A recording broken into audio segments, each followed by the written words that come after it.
नमस्ते भाई, कैसा चल रहा है सब कुछ। अब चल कैसा भी रहो, आजकल तो सीजीएल का पेपर चल रहा है, सीजीएल 2023 प्री का। आज 21 जुलाई का फर्स्ट शिफ्ट का पेपर खत्म हुआ। पेपर हमेशा की तरह अच्छा आया है, मॉडरेट पेपर पूछा गया है। आप इसको बिल्कुल आसान नहीं कह सकते, मतलब आपको पढ़ के जाना पड़ेगा तो ही आप जो है अटेम्प्ट कर पाओगे। हाँ, लेकिन आपने पढ़ा है तो ऐसा कोई क्वेश्चन नहीं है कि जो आप ना कर पाओ। पेपर में 24-25 सवाल आप इजीली कर पाओगे, ठीक है ना। लेकिन आपने मेहनत की हुई होनी चाहिए अपने चैप्टर्स को लेके, गणित के सब्जेक्ट को लेके, ठीक है। उससे पहले दो तीन बातें मैं आपको बताना चाहूंगा कि जो आप हमारा टेलीग्राम चैनल है, आप में से ज्यादातर लोगों ने ज्वाइन भी किया होगा, मैथ्स बाय गगन प्रताप। आप सभी लोग इस टेलीग्राम चैनल को ज्वाइन कर लो कि आप इस पे देख पा रहे हैं कि जैसे यहाँ पे हम यूट्यूब वीडियो की नोटिफिकेशन है, एनालिसिस की नोटिफिकेशन है, या फिर जो भी कोई पेपर होता है उससे रिलेटेड कोई जानकारी है, एग्जाम की नोटिफिकेशन है ना, एनरोलमेंट लिस्ट है, और जो प्रीवियस ईयर के हमारे पेपर होते हैं उनकी पीडीएफ हिंदी में अलग, इंग्लिश में अलग, इसमें आपको कंटेंट भी बहुत सारा मिलता है। और हम जो है काम की ही चीज डालते हैं, बेवजह की चीज इस पर नहीं डालते, ठीक है, वेरीफाई करके। ठीक है स्टूडेंट। दूसरा मेरे प्यारे भाई कि प्री का पेपर तो अब आपका लगभग निपट सा ही लिया है। अब बारी है मेंस की, कि फाइनल जो सिलेक्शन होगा, जो फाइनल आपकी कट ऑफ लगेगी वो मेंस के बेसिस पे लगेगी। प्री तो क्वालिफाइंग नेचर का है, तो जो मेंस पे जितना ज्यादा स्कोर करेगा, क्योंकि अब इंटरव्यू है नहीं, सारी लड़ाई केवल मेंस की है। मतलब अब एसएससी केवल वन डे एग्जाम है, तो मेंस में जो सेक्शन फर्स्ट है मैथ्स वाला और रीजनिंग वाला, अगर आप इसमें 100% स्कोर नहीं करोगे तो आप बहुत सारे लड़कों से पीछे रह गए। तो अगर आपको इसमें अपना स्कोर 100% फिक्स करना है तो आप जो है हमारा सीजीएल 2023 का जो मेंस का बैच जो आने वाला है, आप उसको ज्वाइन कर लो, ठीक है ना। उसमें बहुत शालीनता से और वही मैं अप टू द मार्क आपको पढ़ाऊंगा जो आपके एग्जाम में पूछा जा रहा है, कि जैसे प्री में एसएससी क्वेश्चन बना रहा है बिल्कुल वैसे ही मिलते जुलते क्वेश्चन मेंस के उसमें बनाएंगे। तो हमको पढ़ना वही है जो एग्जाम में काम आए।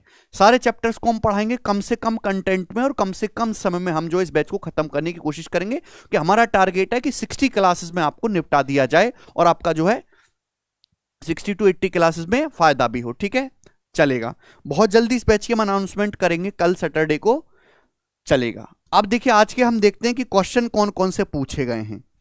अगर हम ध्यान से देखें तो कुछ भी ऐसा मुश्किल नहीं है, बट मैं हमेशा कह रहा हूं, पता नहीं टाइम एंड वर्क चैप्टर से एग्जामिनर को कितना प्यार हो गया है। 3-3, 4-4 सवाल एक शिफ्ट में टाइम एंड वर्क के, और ट्रिग्नोमेट्री के 3-3, 4-4 सवाल। जी देखिए, पहला सवाल है मेरे प्यारे भाई आपके सामने एलजबरा का, कि यदि a plus B plus C बराबर 12 है, अच्छा, और A B plus B C plus C equal to 47 है, A B plus B C plus C equal to 47 है, तो आपसे पूछा गया है, क्या पूछा गया भैया आपसे, A cube plus B cube plus C cube minus 3abc, A cube plus B cube plus C cube minus 3abc की वैल्यू आपसे पूछी गई, ये सवाल है। तो भाई इसके लिए फॉर्मूला आपको पता होना चाहिए। फॉर्मूला क्या है, A plus B plus C इन दोनों की टर्म में into A plus B plus C का होल स्क्वायर और माइनस का thrice of A B plus B C plus C. इसके 4 फॉर्मूले होते हैं, मैंने चारों फॉर्मूले बताए हुए हैं, एक सेपरेट वीडियो भी बनाई हुई है। भाई A plus B plus C 12 है, इंटू 12 का square 144, A B plus B C plus C 47 है, तो 47 का 3 गुना कितना हो जाएगा, 141। तो कितना बचा बच्चों, ये 3 और 12 3 36, यानी कि 36 इस क्वेश्चन का आंसर बन रहा है। ठीक है जी, आगे चलेंगे। ओके, सवाल आपके सामने आया है, क्वेश्चन तो यार बहुत सारे आए हैं, मैं आपको ऊपर से बताता हूं जी। सेके प्लस टेन बराबर 3 है, यदि सेके प्लस टेन बराबर 3 है तो क्या पूछा है आपसे, आपसे पूछा है कौसे। कौसे की वैल्यू स्टूडेंट आपसे पूछी गई है जी। तो यार ये एग्जामिनर घूम फिर के इसको पूछ ही ले रहा है कि यदि सेके प्लस टेन 3 है तो सेके माइनस टेन कितना होगा, तो सेके माइनस टेन हो जाएगा भाई साहब 1/3। यहां तक कोई परेशानी नहीं। अब आपको करना कुछ नहीं, इन दोनों को ऐड कर दो, सेके प्लस सेके 2 सेके हो जाएगा, और 3 प्लस 1/3 यानी कि 10/3। अब 2 से 10 5 बार कट गया, तो सेके 5/3 है, तो कॉस से जस्ट इसका उल्टा होगा 3/5। ठीक है, कुछ भी नहीं इस सवाल में। यस, पूछा गया भी, एक ट्राइंगल है पी क्यू आर, एक त्रिभुज है, हाँ ये रहा, तो एक ट्राइंगल पी क्यू आर है, पी क्यू आर, ठीक, और उसका इनसर्कल है मेरे प्यारे भाई, ये इसका इनसर्कल अंत्यव्रत होगा जो इसको टच कर रहा है साइड को डी ई एफ पे, डी पे, ई पे और ये एफ पे। साइड क्या बोली गई हैं? साइड बोली गई हैं 18, अभी 15 और 13, ये आपसे भुजा बोली गई ट्राइंगल की। तो पूछा है पीडी की लेंथ क्या होगी, पीडी की लेंथ बताइएगा। देखो इसका भी मैंने एक अलग से शॉर्ट्स बनाई हुई है मैथ्स 1 इन सेकंड पे, ऐसे छोटे छोटे कंसेप्ट के सवाल मैंने आपको सारी बता रखे हैं भाई। सर्कल के बाहर से टेंजेंट इक्वल होती है, जो लेंथ पीडी की होगी वही लेंथ पीएफ की होगी, जो पीडी और पीएफ बराबर होगा। हमने से कुछ भी पूछा जाए तो डायरेक्ट शॉर्टकट क्या है भाई, दोनों लेंथ बराबर है तो इनके आजू बाजू की साइड का सम माइनस थर्ड साइड और बटे 2, ये आ जाएगा। तो ये आ जाएगा मेरे दोस्तों 8 सेंटीमीटर, 13 माइनस 15 माइनस 2 हो जाएगा, क्लियर है। तो ये आ जाएगा आपका 8। कुछ भी नहीं है मेरे दोस्तों सवाल में, डायरेक्ट कंसेप्ट है, आगे चलेगा।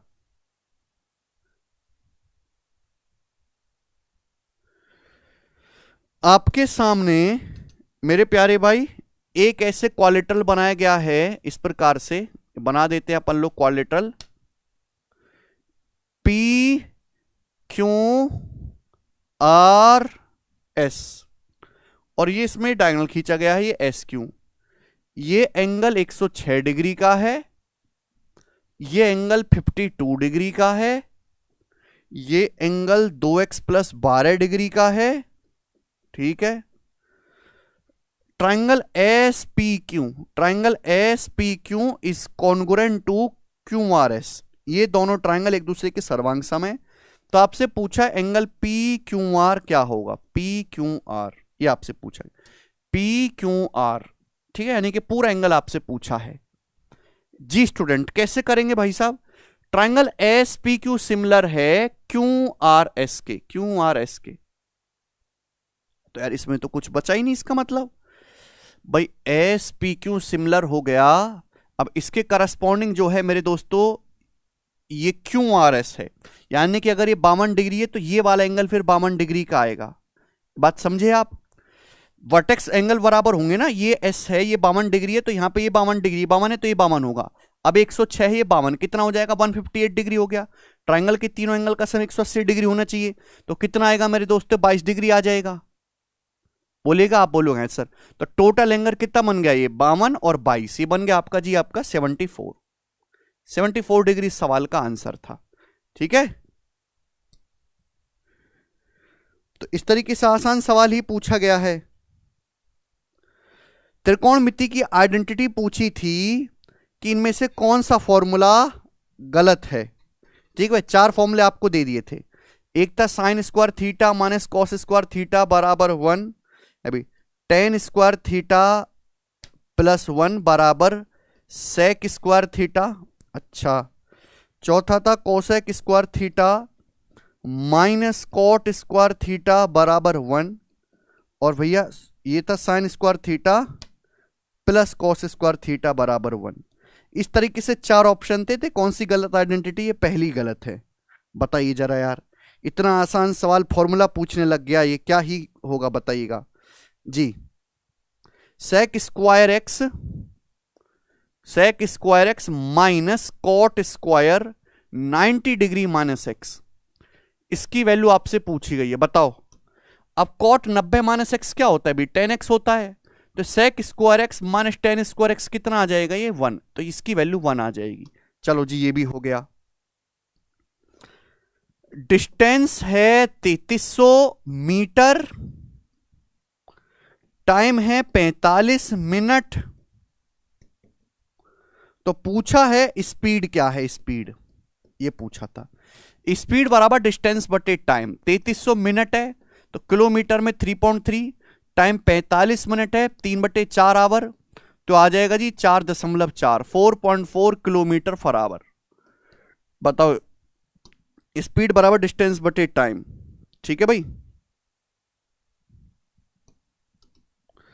Successive discount of 10%, 5% and P% is equivalent to 31.6% single discount, single discount. तो आपसे पूछा है पी का मान क्या होगा, पी का मान आपसे पूछा गया है जी, पी का मान। ठीक है, 10%, 5% और पी परसेंट के जो इफेक्टिव सिंगल डिस्काउंट है वो 31.6% है। तो आपसे पी की वैल्यू पूछी है।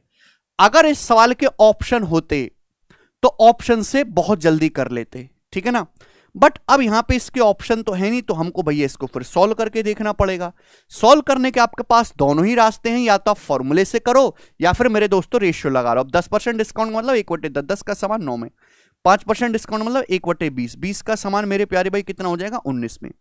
अब पी परसेंट डिस्काउंट की इफेक्टिव मैंने मान लिया कि ये है, ओवरऑल 31.6% डिस्काउंट है, यानी कि 100 का समान 31.6 में जा रहा है, यानी कि कितना हो जाए 100 - 32, 68 हो गया, 68.4 ये हो गया। क्लियर है? आप बोलोगे हाँ जी सर बिल्कुल सही।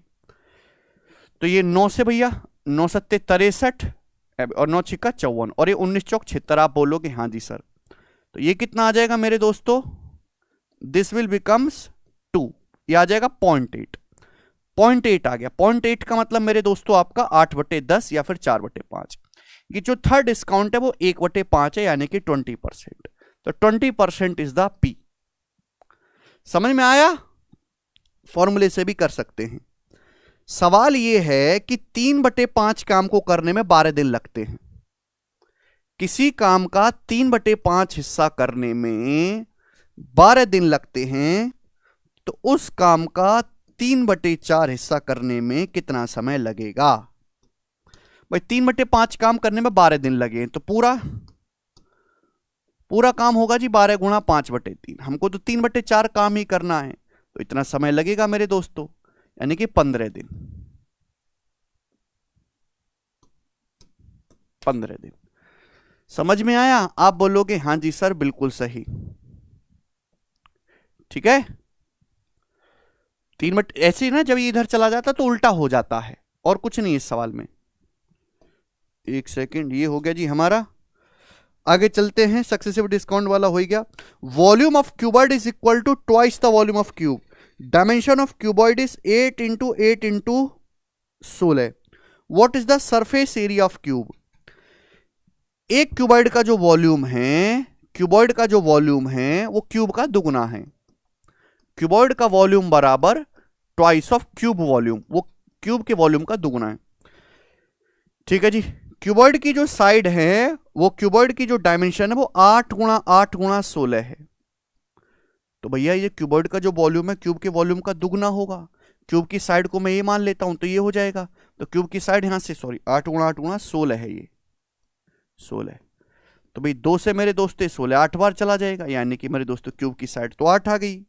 तो क्यूब का टोटल सरफेस एरिया आपसे पूछा है, तो क्यूब का टोटल सरफेस एरिया 6a² हो जाएगा मेरे दोस्तों। ठीक भाई, 64 × 6 हो जाएगा। इसमें तो कुछ है ही नहीं। आगे चलते हैं। इतने आसान सवाल इसमें पूछे गए हैं। ओके मेरे दोस्तों, आपके सामने एक सवाल आया है ज्योमेट्री का, कि सर्कल के बाहर से मेरे दोस्तों एक पीटी एक टेंजेंट है। एक सेकेंड, सर्कल के बाहर से पॉइंट पी से एक ये टेंजेंट है। कहां मर गई टेंजेंट? ये पीटी, ठीक है। और ये सीकेंट लाइन है मेरे दोस्तों, ये सीकेंट लाइन है जो डायमीटर से पास कर रही है PBA। अच्छा जी। और एक और सीकेंट लाइन है इस प्रकार से जो PCD, ये 10 है, ये 8 है। AB डायमीटर है, तो आपसे AB की वैल्यू पूछिए। AB की वैल्यू, डाटा इसमें मिसिंग है।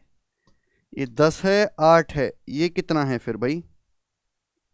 यहां तो टेंजेंट सीकेंट प्रॉपर्टी लगेगी ना, इसकी वैल्यू भी कुछ ना कुछ होगी, तो यहां तो प्रॉपर्टी लग जाएगी। इसकी जरूरत ही नहीं। 10 × 18 बराबर PB × PA। PB की कोई वैल्यू दे दी होगी मेरे दोस्तों, यहां से आपका PA आ जाएगा। तो इसमें तो कोई परेशानी है ही नहीं सवाल में। आगे चलना है। टेंजेंट प्रॉपर्टी का सवाल है। बोला है A और B किसी काम को 20 दिन में करते हैं।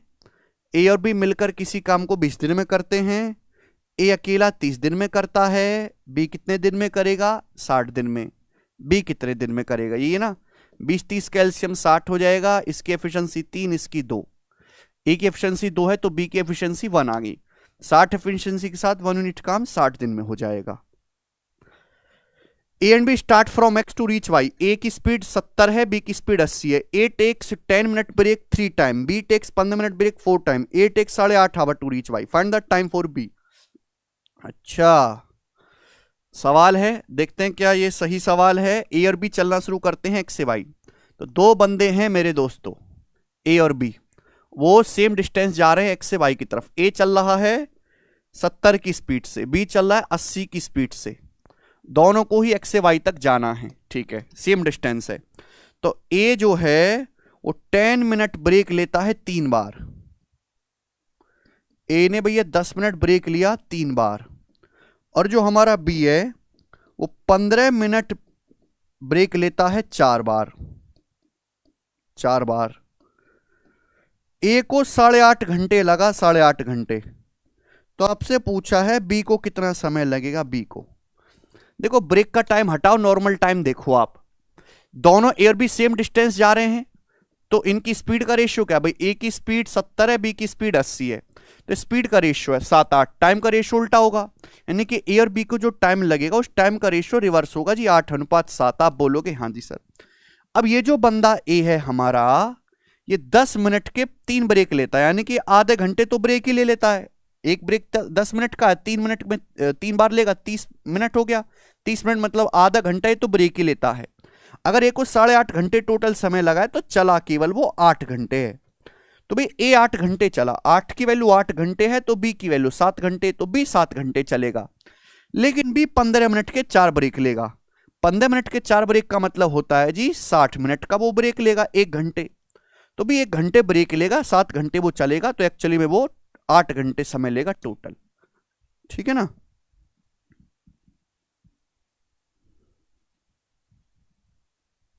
बताओ जी, ये भी हो गया, ये हमने आपको बता दिया, सक्सेसिव वाले सवाल हो ही गए।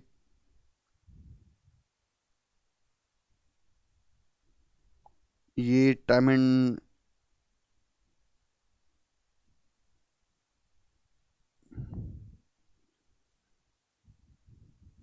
A sold B profit to 25%, B sold C sold it to P overall 31.5% profit, find P% profit। ये प्रॉफिट है कि डिस्काउंट था, ये सवाल मैंने आपको सारे बताई दिए, ज्योमेट्री का क्यूब का सवाल हो ही गया। इसके बाद ये भी हमने आपको बता दिया है जी, ट्रायंगल पी क्यू आर वाला हो गया। अच्छा 12,000 इनकम, नहीं 12,000 इनकम, एक्सपेंडिचर 18, इनकम 10% बढ़ जाती है, खर्चा 8%, सेविंग कितने परसेंट बढ़ेगी, वही घिसा पिटा सवाल आ गया। आज ये रिकॉर्ड कर रहे थे हम भाई, एक आदमी की इनकम जो है वो 12,000 रुपए है, ठीक है भाई, खर्चा 8,000 है। अब बोला है कि इनकम 10% बढ़ जाती है, खर्चा 8% बढ़ जाता है, तो बचत कितने परसेंट बढ़ी। तो एक्सपेंडिचर सेविंग का रेशियो क्या है भाई, अभी मेरे दोस्तों 4 से 4 × 12, 4 दूनी 8, अगर खर्चा 2 है तो इनकम 3 है, बचत 1 है, 2 रेशियो 1 हो गया। ये इनकम यानी कि खर्चा प्लस सेविंग 10% बढ़ गया, खर्चा बढ़ गया 8%, बचत कितने परसेंट बढ़ी। अगर ये 10% बढ़ा है इनकम, तो ये भी 10 बढ़ना चाहिए, भी 10% बढ़ना चाहिए। खर्चा 2% कम बढ़ा है, 2 दूनी 4, 4% एक्स्ट्रा कर देंगे ओवर 1, बचत 1 है ना, तो 14%, बचत 14% बढ़ जाएगी। एलिगेशन से भी कर सकते हैं इस सवाल को। शैलेश कुमार यादव जी बता रहे हैं कि प्रिंसिपल 64,000 है, अमाउंट 83,320 है। प्रिंसिपल 64,000 है जबकि अमाउंट है 83,320 रुपए। कितने सालों में, 3 साल में, 3 इयर्स में। तो आपसे पूछा है 75,000 रुपए पर, 75,000 पर 5 साल का इंटरेस्ट, 5 साल का अमाउंट नहीं पूछा, 5 साल का इंटरेस्ट आपसे पूछा है, इंटरेस्ट ये बताएगा। तो यादव जी कर लिए थे 64,000 रुपए 83,320 हो गए। तो ब्याज कितना मिला भाई? 16 और 3 19, 19,320 ब्याज मिला है 3 साल में। 9 3 और 1 4 2 6, हाँ जी यही तो हो गया। क्लियर है? आप बोलोगे हाँ सर। यानी कि 1 साल का ब्याज कितना है? 3 चिंग 18, 3 चौक 12 और एकम 3 चौक 12, 6440 रुपए 1 साल का ब्याज है। कितने पर? 64,000 रुपए के प्रिंसिपल पर। और परसेंटेज में इंटू 100% ही आ जाएगा मेरे दोस्तों। आप बोलोगे हाँ जी सर बिल्कुल सही। तो ये तो भैया कट तो नहीं रहा भैया, ये 161/16% हो रहा है। ठीक है भाई, चलो जो भी है। तो 1 साल का ब्याज आ गया जी 75,000 रुपए पर। 1 साल का ब्याज है 161/16%। 5 साल का पूछा है तो मल्टीप्लाई बाय 5 है। परसेंटेज से यहां 2 जीरो कैंसिल आउट हो जाएगा। बाकी आगे आप समझदार हैं ही, ठीक है ना। कैलकुलेशन के हिसाब से यही होगा भाई। 64 16 80 होता है, 16 3 19, 19,320 हो गया जी 3 साल का। 1 साल का निकाल लेंगे। 3 चौक 12, एकम 3 चौक, हाँ जी बिल्कुल ठीक है 64,000 पर ये आ जाएगा। यहां से रेट ऑफ इंटरेस्ट निकाला, फिर 5 साल का ब्याज निकाल दिया।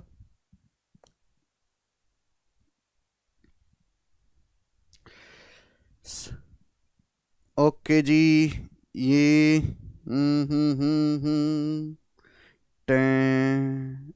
दो सवाल बोर्ड मास के आए हैं पेपर में। बोर्ड मास से 2 सवाल आए हैं और दोनों क्वेश्चन इजी आए, मतलब डुएबल है। बहुत ज्यादा लंबे लंबे बोर्ड मास के सवाल इसमें नहीं पूछे गए हैं। ठीक है, चलो तो भाई यही सवाल हैं आज की शिफ्ट में जो बच्चों को ध्यान है और उन्होंने हमें भेजे हैं। तो मुझे तो इनमें अभी तक जो बच्चों ने सवाल भेजे, मुझे तो इनमें से कोई भी सवाल चैलेंजिंग लगा नहीं। सारे के सवाल बहुत इजी हैं। हाँ जी, ये भी आया है एक क्वेश्चन तो कि x + y = 7 है, xy = 19 है। तो आपसे पूछा है x² + y² बराबर क्या, ये बताइएगा जी। तो x² + y² क्या होता है भाई? x + y का होल स्क्वायर -2xy। तो फंडा है, तो 49 - 38 11 हो जाएगा। x + y का whole square -2xy। A B से 3.5 गुना तेजी से काम करता है। ए किसी काम को पूरा करने में 20 से 45 दिन कम लेता है जब अकेले काम करता है। ए और बी एक साथ काम करते तो पूरा काम कितने समय में होगा? ए बी से 3.5 टाइम्स फास्ट है। ठीक है, ए बी से 45 दिन कम लेता है। तो आपसे पूछा है अकेले जब काम करते ए और बी मिलकर उस काम को कितने दिन में करेंगे। तो एफिशिएंसी पहली लाइन में खुल्लम खुल्ला दे रखे 3.5 का मतलब 7/2। बी की एफिशिएंसी 2 है तो ए की एफिशिएंसी 7 है। ये एफिशिएंसी का रेशियो है। अगर एक आदमी का टाइम पता लग जाए तो बल्ले बल्ले हो जाए, टाइम का रेशियो रिवर्स होगा। ए ने बी से कितना समय कम लिया? 5। 5 की वैल्यू 45 है, 9 गुना, तो 2 की वैल्यू भी 9 गुना 18 दिन, यानी कि ए पूरा काम 18 दिन में कर सकता है। ए पूछा ए नहीं है, पूछा है बी। मुझे एफिशिएंसी ए प्लस बी, ए की एफिशिएंसी 18 है, एफिशिएंसी 7 है, पूरा काम हो गया। इसको दोनों लोगों से करवा देते हैं ए और बी से नो एफिशिएंसी के साथ, तो 14 दिन लग जाएंगे। ये उत्तर आ जाएगा इस सवाल का। ठीक है जी, अभी मत कहना खुद ही कर रहे हो खुद ही समझ रहे हो जो भी है यही है। ठीक है, बात समझ में आ गई? हाँ जी, चलो तो यही सवाल थे, एकदम हलवा सवाल थे, कुछ नहीं है इसमें। ठीक है, बात खत्म।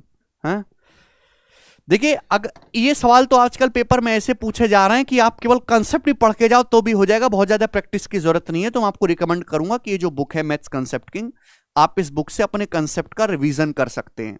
मतलब अगर आप इस बुक को भी एक बार गो थ्रू कर ले तो कोई नॉर्मल एवरेज बालक भी 20-21 सवाल आसानी से करके आ सकता है। कि इसमें ज्यादातर जो सवाल दिए गए हैं उनमें एक्स्ट्रा दिमाग नहीं लगाना, कोई क्रिएटिव नहीं है, डायरेक्ट रिजल्ट बेस्ड है। हाँ, पढ़ना आपको जरूर पड़ेगा। ठीक है भाई, चलेगा, बेस्ट ऑफ लक।